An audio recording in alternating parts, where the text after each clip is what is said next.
everyone, welcome to our channel.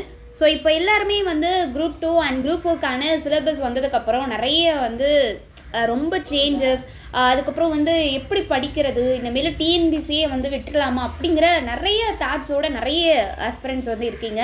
So ஒன்று தெரிஞ்சுக்கோங்க, மாற்றம் அப்படிங்கிறது நடந்துக்கிட்டு தான் இருக்கும். ஸோ அது இப்போன்னு இல்லை, அடுத்தடுத்த இது போகிறப்ப அடுத்தடுத்த மாற்றங்கள் அப்படிங்கிறது வந்துக்கிட்டே தான் இருக்கும். ஸோ அதே மாதிரி இன்னொன்று தெரிஞ்சுக்கோங்க, சேஞ்சஸ் அப்படிங்கிறது தமிழில் மட்டும்தான் இருக்குது. ஜிகேலேயோ மேக்ஸ்லேயோ இது வரைக்கும் இருந்த குரூப் 2 சிலபஸில் எப்படி இருக்கோ அதே தான் குரூப் 2க்கு சிலபஸாக கொடுத்துருக்காங்க. பட் என்ன அப்படின்னா, நீங்கள் குரூப் 2ல் யூனிட் 2 கரண்ட் அஃபேர்ஸ் அப்படின்னு சொல்லி கொடுத்துருப்பாங்க. ஆனால் இங்கே கரண்ட் அஃபேர்ஸ் யூனிட் 2வாக கொடுக்காம என்ன பண்ணிட்டாங்கன்னா, first unit science, second unit geography அப்படின்னு கொடுத்துட்டு அந்த என்ன பண்ணிட்டாங்கன்னா கரண்ட் அஃபேர்ஸை அந்த தனியாக இருந்ததில் யூனிட் 2வா அதில் என்னென்ன சப்ஜெக்ட்டு கொடுக்கணுமோ, ஸோ ஜியோகிராஃபி ரிலேட்டடான கரண்ட் அஃபேர்ஸ், எக்கனாமிக்ஸ் ரிலேட்டடான கரண்ட் அஃபேர்ஸ், யூனிட் 9 ரிலேட்டடான கரண்ட் அஃபேர்ஸ்னு படிச்சிருப்போம்ல. ஸோ அதை வந்து பார்த்திங்க அப்படின்னா அந்த சப்ஜெக்டோடு கொண்டு வந்து இணைச்சிட்டாங்க. அப்போ யூனிட் 9க்கான கரண்ட் அஃபேர்ஸு யூனிட் 9 கூட படி, ஜியோகிராஃபிக்கான கரண்ட் அஃபேர்ஸு ஜியோகிராஃபியோடைய படி அப்படின்னு சொல்லி சேர்த்து விட்டாங்க. அவ்வளோதான். அப்போது என்ன ஆயிடுச்சு அப்படின்னா, அடுத்து இன்னொரு ட்விஸ்ட் என்ன பண்ணிட்டாங்கன்னா, அந்த யூனிட் 2 கரண்ட் அஃபேர்ஸ் எடுத்து இதில் இணைச்சிட்டு, இந்த 3 யூனிட்டில் இணைச்சிட்டு நெக்ஸ்ட் என்ன பண்ணிட்டாங்கன்னா, யூனிட் 8ன்றதுல அதை யூனிட் 6ஆக பண்ணிட்டாங்க. அதுக்கு காரணம் என்ன அப்படின்னா, ஹிஸ்ட்ரியையும் ஐஎன்எம்மையும் இணைச்சிட்டாங்க ஒரே யூனிட்டாக. அண்ட் தென் வந்து பார்த்திங்கன்னா எக்கனாமிக்ஸையும் யூனிட் 9ஐயும் ஒரே யூனிட்டாக இப்போது இணைச்சிட்டாங்க. ஓகேவா? அப்போது ஸ்டார்டிங்கில் 9 யூனிட்ஸாக படிச்சிருப்பீங்க, இப்போ டோட்டலாக உங்களுக்கு இருக்கிறது 6 யூனிட்ஸ் தான். ஒரு யூனிட்டை எடுத்து 2 யூனிட்டை இணைச்சிட்டாங்க. ஓகே.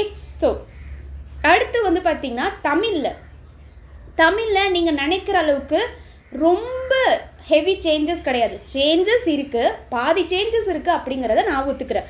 ஆனால் நீங்கள் இது வரைக்கும் படித்த தமிழோட இது ரொம்ப ஈஸியான சிலபஸ் தான் இப்போ கொடுத்துருக்க தமிழ். ஓகேவா? ஸோ இப்போ இது வரைக்கும் நீங்கள் படித்ததெல்லாம் வந்து பார்த்திங்கன்னா எக்கச்சக்கமாக சொல்ல முடியாத அளவுக்கு இருந்திருக்கும். நியூ புக்கில் எடுத்திங்கன்னா 6th 10th ஒரு கட்டம், அடுத்து 11th and 12th, அதுக்கப்புறம் 11th and 12th advance Tamil. Old எடுத்திங்கன்னா 6th to 10th ஃபஸ்ட் ஒரு கட்டம், அடுத்து 11th 12th, அடுத்து அட்வான்ஸ் தமிழ் ஓல்டுக்குமே. இப்படி இத்தனை புக்கு எக்கச்சக்கமாக கிட்டத்தட்ட வந்து பார்த்திங்கன்னா ஒரு 28 புக்குக்கு பக்கமாக படிச்சிருப்பீங்க. ஆனால் இப்போது அப்படி இல்லை, புக்குக்கு வேலை கிடையாது, சிலபஸ்க்கு. அந்த சிலபஸ் எடுத்து எங்கெங்கே இருக்கோ அதை படிக்கிறோம், அவ்வளோதான். ஓகேவா? ஸோ அதை ஒரு வீடியோவில் நம்ம தெளிவாக பார்க்கலாம். ஒன்று எந்த வந்து பார்த்திங்கன்னா போர்டனாக ரொம்ப வந்து நம்மளை இது பண்ணுற அளவுக்குலாம் அதில் கொடுக்கவே இல்லை. ஸோ அந்தளவுக்கு ஒரி பண்ணிக்கவும் நீங்கள் தேவையில்லை. ஸோ அதனால் நீங்கள் தமிழை நினச்சி ரொம்ப ஒரி பண்ணிக்கிட்டுலாம் இருக்க வேண்டாம். ரொம்ப சிம்பிள், ஈஸியாக தான் கொடுத்துருக்காங்க. என்ன அப்படின்னா, பிரித்தெழுதுக, சேர்த்தெழுதுக.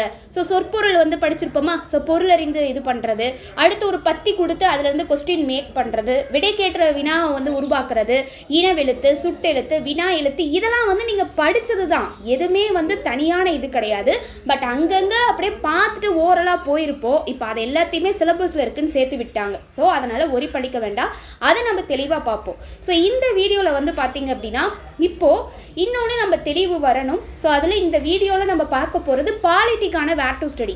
ஓகேவா? ஸோ கொஞ்சம் கவனிங்க. ஸோ இந்த தெளிவையும் நீங்கள் தெரிஞ்சுக்கோங்க. இப்போது சிலபஸில் இன்னொரு பெனிஃபிட் உங்களுக்கு என்ன கொடுத்துருக்காங்கன்னா, எல்லாமே பாசிட்டிவ் தான். நீங்கள் நெகட்டிவாக பார்த்தா எல்லாமே நெகட்டிவாக தெரியும், பாசிட்டிவாக பார்த்தீங்கன்னா 200% உங்களுக்கு பாசிட்டிவ் தான். இப்போது நீங்கள் இதுக்கு முன்னாடி வரைக்கும் எப்படி படிச்சிருப்பீங்க, நம்மளுக்கு சிலபஸ் இருக்குது, ரைட்? ஸோ அதை வச்சு நம்மளுக்கு ஒரு தோராயமாக பாலிட்டினா அதிகமான கொஸ்டின்ஸ் வரும், சயின்ஸ்னால் ஒரு 7 கொஸ்டின்ஸ் வரும், அதே போல் வந்து பார்த்திங்கன்னா ஜியோகிராஃபினா இவ்வளோ கொஸ்டின்ஸ் அப்படின்னு தெரியும் அப்படின்னு சொல்லி படிச்சிருப்போம். ஆனால் இவ்வளோ வரும், இந்த ஏரியாவிலேருந்து வரும் அப்படிங்கிறது தெரியாது. ஆனால் இப்போ அப்படி இல்லை. நான் சயின்ஸ்னால் 5 கேள்வி தான், அதே போல் ஜியோகிராஃபினா 5 கேள்வி தான், அதே போல் வந்து பார்த்திங்கன்னா ஹிஸ்ட்ரியும் ஐஎன்எம்மையும் சேர்த்து 10 கேள்வி கொடுப்பேன். அதே போல் வந்து பார்த்திங்க அப்படின்னா என்ன சொல்லியிருக்காங்க, தமிழக வரலாறு மற்றும் பண்பாட்டிலிருந்து 20 கேள்வி கேட்பேன். அதே போல் இந்திய ஆட்சியிலிருந்து 15 கேள்வி. அடுத்து என்ன சொல்லியிருக்காங்க, அடுத்து வந்து பார்த்திங்க அப்படின்னா எக்கனாமிக்ஸையும் யூனிட் 9ஐயும், அதாவது தமிழக வளர்ச்சி நிர்வாகத்தை இணைச்சி அதிலிருந்து நான் 20 கேள்வி கேட்பேன்னு சொல்லியிருப்பாங்க. ஸோ 6 யூனிட் தான்.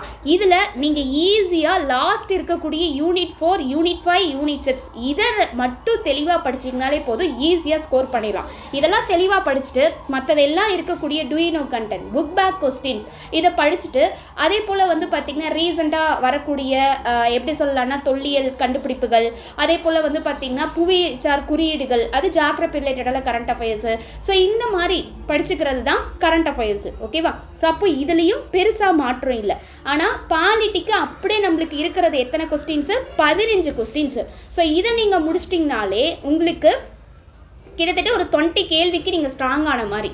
ஓகேவா? ஸோ கவனிங்க. ஸோ அப்போ அதுக்கான வேர் டு ஸ்டடி தான் தெளிவாக கொடுத்துருக்கோம். ஸோ இது போத் இங்கிலீஷ் அண்ட் தமிழ் மீடியத்தில் மென்ஷன் பண்ணி தான் இருக்கும். ஸோ இந்த இதை வந்து பார்த்துக்கோங்க. இந்த பிடிஎஃப் லிங்க் வந்து நான் டிஸ்கிரிப்ஷனில் கொடுக்குறேன். இதை அப்படியே நீங்கள் டவுன்லோட் பண்ணிவிட்டு இப்போ ஃபஸ்ட்டு பாலிட்டியை முடிங்க. பாலிட்டி முடிச்சிங்கன்னா அப்படியே உங்களுக்கு லம்பா 15 கொஸ்டின். இதை முடிச்சுட்டு அடுத்து வந்து பார்த்திங்கன்னா தமிழக வரலாறு மற்றும் பண்பாடு இருக்கு இல்லையா, அடுத்து அதுக்கான வேர் டு ஸ்டடி எப்படி படிக்கணும் அப்படிங்கிறத அது இன்னொரு வீடியோவில் நான் உங்களை வந்து சந்திக்கிறேன். அதே போல் தமிழுக்கும் ஒரு விளக்கத்தோட ஒரு வீடியோவில் நான் வந்து சந்திக்கிறேன். ஸோ எப்படிலாம் டீட்டெயில்ஸாக படிக்கணும் அப்படிங்கிறதோடையும் அதே போல் நெக்ஸ்ட் இன்னொன்று வந்து என்ன அப்படின்னா, ஸோ எதை நம்ம ஃபஸ்ட்டு முடிக்கணும் குரூப் 4க்கு படிக்கிறோம் அப்படின்னா ஃபஸ்ட்டு நம்ம எதை முடிக்கணும்னு அது ஒரு வீடியோவில் தெளிவாக பார்க்கலாம். அண்ட் தென் குரூப் 2க்கும் நம்ம பார்க்கலாம். ஸோ எதுவும் ஒரி பண்ணிக்காதீங்க. சேஞ்சஸ் இருக்குதா, அதை நான் ஒத்துக்கிறேன். ஆனால் பெருசாக நீங்கள் நினைக்கிற அளவுக்கு சேஞ்சஸ் இல்லை.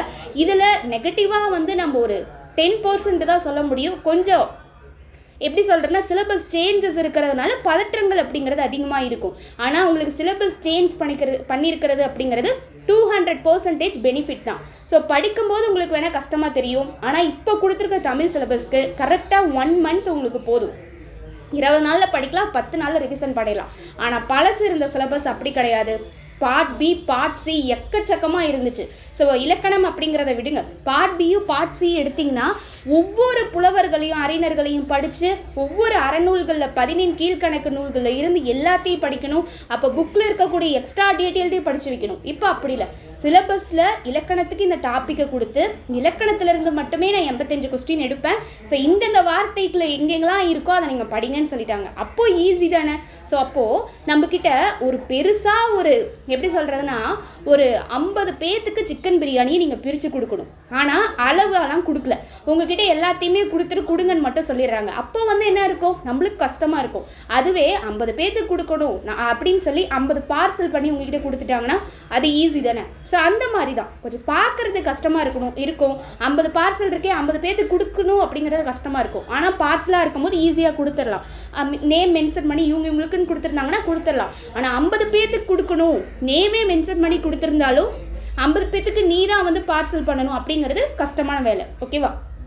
ஸோ அதுதான். ஸோ உங்களுக்கு ஃபஸ்ட்டு பார்க்கும்போது பெருசாக தெரிஞ்சிருக்கலாம். ஆனால் அவ்வளோ ஒன்றும் மாற்றங்கள் இல்லை, ரொம்ப ஈஸி தான். அதையும் நம்ம பார்த்துக்கலாம். ஸோ ஒரி பண்ணாத படிங்க. ஃபஸ்ட்டு ஜிகேவுக்கு அதிகப்படியான முக்கியத்துவம் கொடுத்து படிங்க. ஏன்னா இப்போ இருக்கக்கூடிய சிலபஸ் படி வந்து பார்த்திங்கன்னா அஸ் வெல் அஸ் இங்கிலீஷ்க்கு எப்படி வந்து பார்த்திங்கன்னா ஒர்க் பர்டன், அதாவது ஸ்டடி பர்டன் கம்மியாக இருந்துச்சோ அதே போல் இப்போ தமிழுக்கு குறைச்சிட்டாங்க.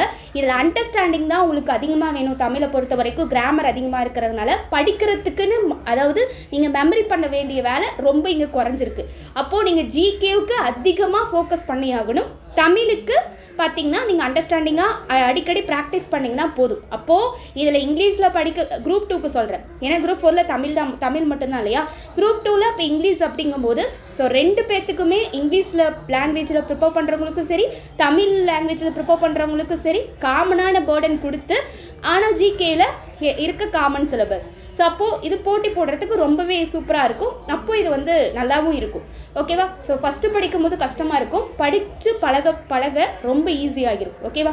ஓகே, நம்ம சேனல் இது வரைக்கும் சப்ஸ்கிரைப் பண்ணாத இருக்கீங்கன்னா சப்ஸ்கிரைப் பண்ணிக்கோங்க. நம்ம டெலிகிராம் சேனல் இது வரைக்கும் ஜாயின் ஆகாத இருக்கீங்கன்னா ஜாயின் ஆகிக்கோங்க. தேங்க்யூ.